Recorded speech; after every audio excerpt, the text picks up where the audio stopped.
Transisi ke energi terbarukan, kalau dari namanya sih kedengarannya menjanjikan. Tapi, apakah benar demikian? Siapa sih di sini yang tidak tahu geothermal? Salah satu program yang sedang dijalankan oleh pemerintah untuk menyukseskan program transisi energi dari pembangkit listrik tenaga batu bara menjadi pembangkit listrik tenaga panas bumi atau PLTP yang lebih ramah lingkungan.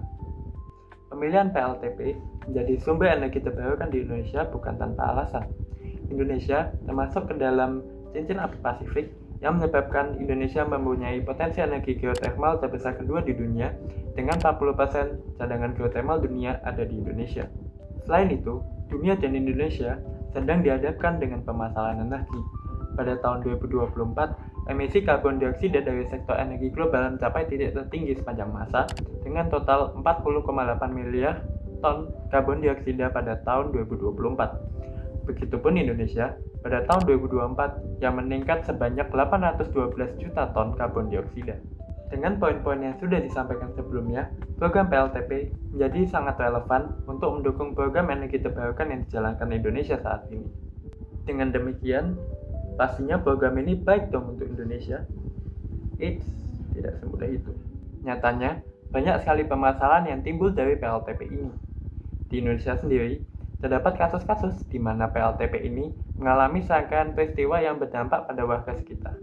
Peristiwa tersebut di antara lain PLTP Sawik Merapi, Sumatera Utara yang mengalami kebocoran gas hidrogen sulfida dari sumur, kemudian PLTP Dieng, Jawa Tengah yang mengalami insiden pipa meledak yang menyebabkan semburan uap panas ke ladang warga, dan masih banyak lagi kasus-kasus yang melibatkan PLTP ini.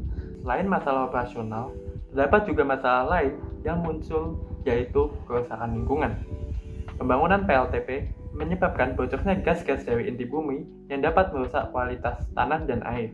Kerusakan ini dapat berimplikasi juga pada sektor pertanian yang menyebabkan rusaknya perkebunan di sekitar lokasi PLTP.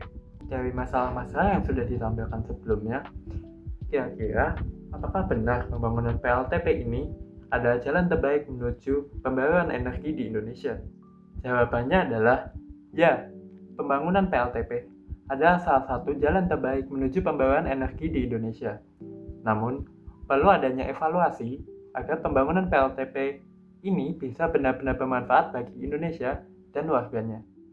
Upaya pertama yang dapat dilakukan adalah penetapan regulasi mengenai jarak antara PLTP dengan pemukiman atau bisa disebut dengan buffer zone.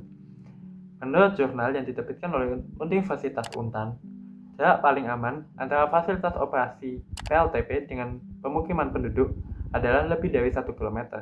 Hal tersebut didasari oleh radius paparan gas hidrogen sulfida dan amonia yang berada di angka 300 hingga 900 meter. Regulasi buffer ini menjadi penting karena dapat membantu meminimalkan risiko yang ditimbulkan PLTP ke warga sekitar. Selanjutnya, upaya kedua yang dapat dilakukan adalah pengetatan pengawasan operasional PLTP dengan melakukan pengecekan ketat secara berkala. Jika ditemukan ada kejanggalan, pemerintah dapat memberhentikan operasional sementara PLTP.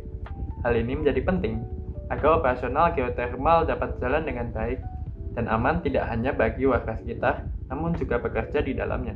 Selanjutnya, upaya ketiga yang dapat dilakukan adalah penerapan teknologi reinjeksi gas CO2 dan H2S bersama menggunakan sistem siklus biner atau binary cycle.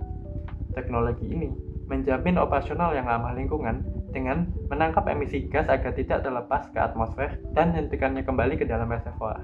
Dengan solusi yang sudah disampaikan sebelumnya, diharapkan Indonesia dapat keluar dari masalah energi terbarukan ini.